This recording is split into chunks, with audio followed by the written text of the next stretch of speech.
राज्यसभा से, जहां पर प्रधानमंत्री नरेंद्र मोदी बोल रहे हैं। गैस और फर्टिलाइजर जैसे जरूरी सामान की रूटीन सप्लाई प्रभावित हो रही है। गल्फ देशों में करीब 1 करोड़ भारतीय रहते हैं, वहां काम करते हैं। उनके जीवन और आजीविका की सुरक्षा भी भारत के लिए बहुत बड़ी चिंता है। होर्मुज स्ट्रेट में दुनिया के अनेक जहाज फंसे हैं। उनमें बहुत बड़ी संख्या में भारतीय क्रू मेंबर्स हैं। ये भी भारत के लिए एक बड़ी चिंता का विषय है। ऐसी विकट परिस्थिति में आवश्यक है कि भारत की संसद के इस उच्च सदन से शांति और संवाद की एकजुट आवाज पूरे विश्व में जाए।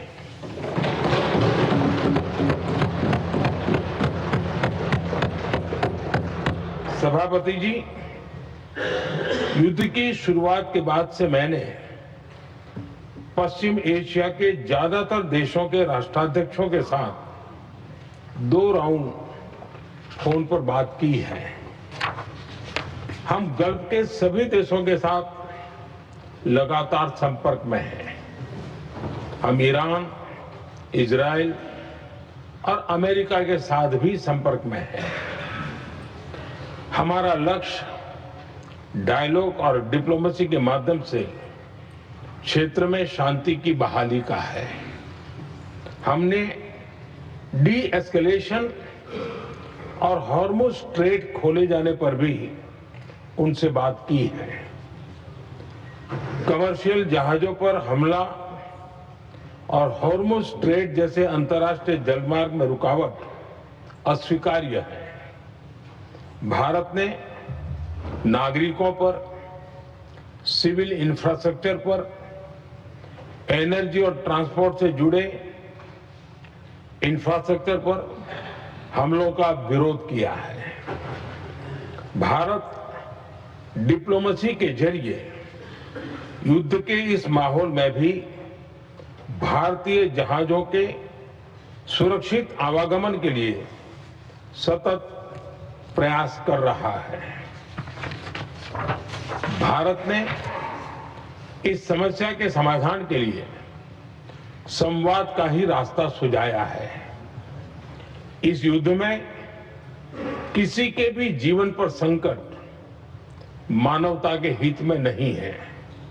इसलिए भारत का सतत प्रयास सभी पक्षों को जल्द से जल्द शांतिपूर्ण समाधान के लिए प्रोत्साहित करने का है। सभापति जी, संकट की स्थिति में देश विदेश में भारतीयों की सुरक्षा हमारी बहुत बड़ी प्राथमिकता है। युद्ध शुरू होने के बाद से लेकर अब तक 3,75,000 से अधिक भारतीय सुरक्षित भारत लौट चुके हैं।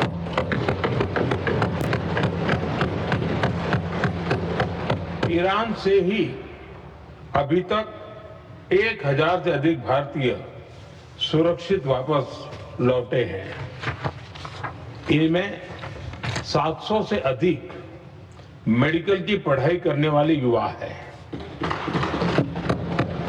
हमारी सरकार संकट के इस समय में पूरी संवेदनशीलता से काम कर रही है। सभी देशों ने वहां मौजूद भारतीयों की सुरक्षा का पूरा आश्वासन दिया है। हालांकि ये बहुत दुखद है कि हमलों के कारण कुछ भारतीयों की मृत्यु हुई है और कुछ घायल भी हुए हैं। ऐसे मुश्किल हालात में परिवारजनों को आवश्यक मदद दी जा रही है। जो घायल है उनका बेहतर इलाज सुनिश्चित कराया जा रहा है। सभापति जी, होर्मुज स्ट्रेट विश्व व्यापार के सबसे बड़े रूट्स में से एक है। विशेष तौर पर कच्चे तेल, गैस और फर्टिलाइजर से जुड़ा परिवहन इस क्षेत्र से बहुत बड़ी मात्रा में होता है।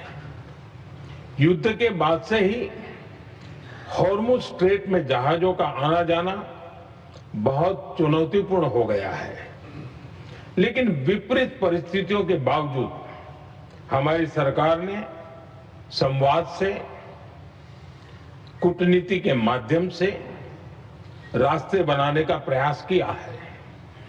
प्रयास ये है कि जहां से भी संभव हो वहां से तेल और गैस की सप्लाई भारत पहुंचे। ऐसी हर कोशिश के नतीजे भी देश देख रहा है। बीते कुछ दिनों में दुनिया के अनेक देशों से कच्चा तेल और एलपीजी से भरे जहाज भारत आए हैं।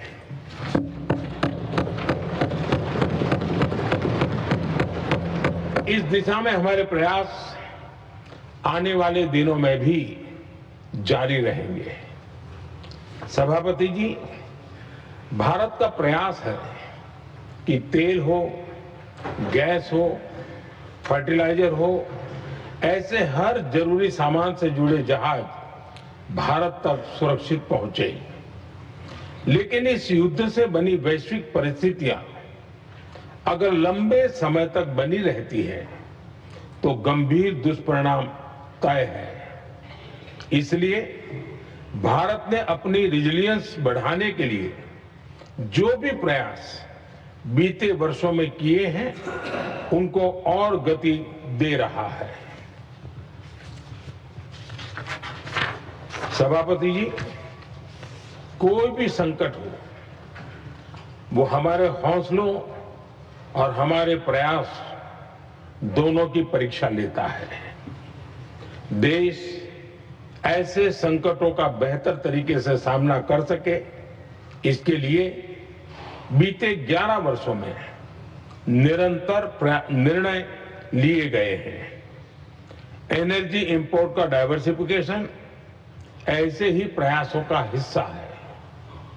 पहले क्रूड ऑयल, एलएनजी, एलपीजी ऐसी एनर्जी जरूरतों के लिए 27 देशों से इंपोर्ट किया जाता था। वहीं आज भारत 41 देशों से एनर्जी इंपोर्ट करता है। बीते दशक में भारत ने संकट के ऐसे ही समय के लिए कच्चे तेल के भंडारण को भी प्राथमिकता दी है। हमारी तेल कंपनियां संकट के समय के लिए काफी मात्रा में पेट्रोल और डीजल का भंडार रखती हैं।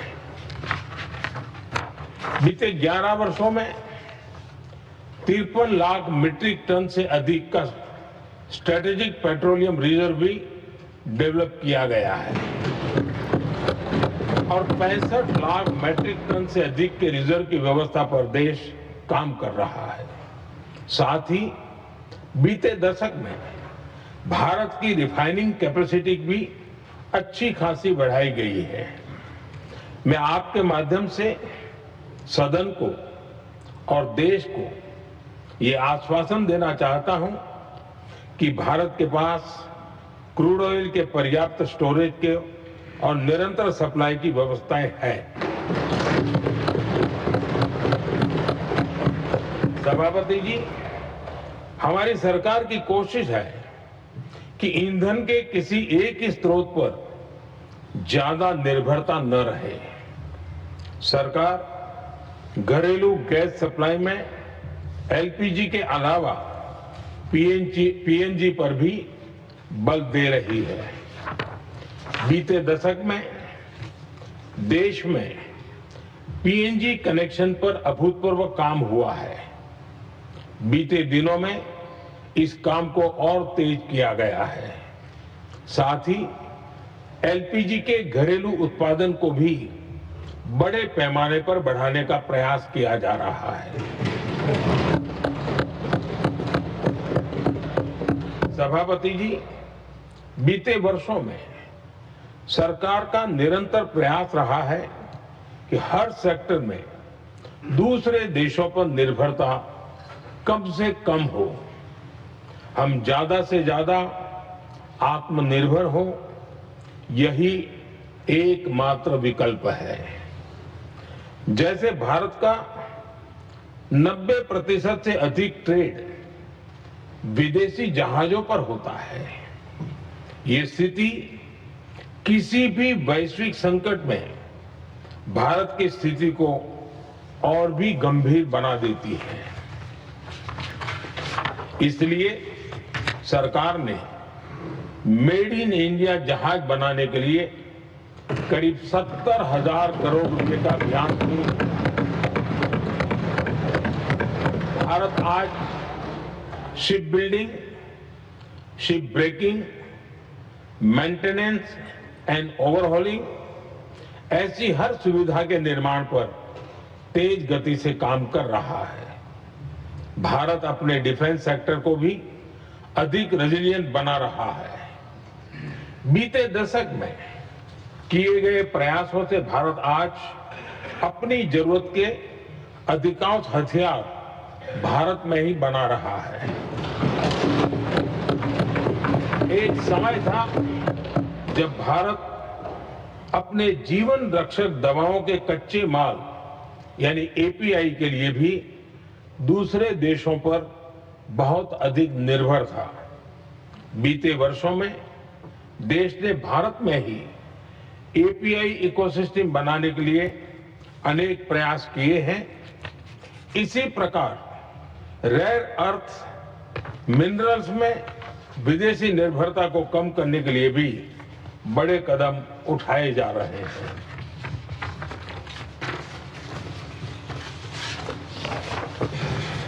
आदरणीय सभापति जी, वर्तमान संकट ने पूरी दुनिया की इकोनॉमी को हिला दिया है। अभी तक पश्चिम एशिया में जो नुकसान हुआ है उससे रिकवर होने में भी दुनिया को बहुत समय लगेगा। भारत पर इसका कम से कम दुष्प्रभाव हो, इसके लिए निरंतर प्रयास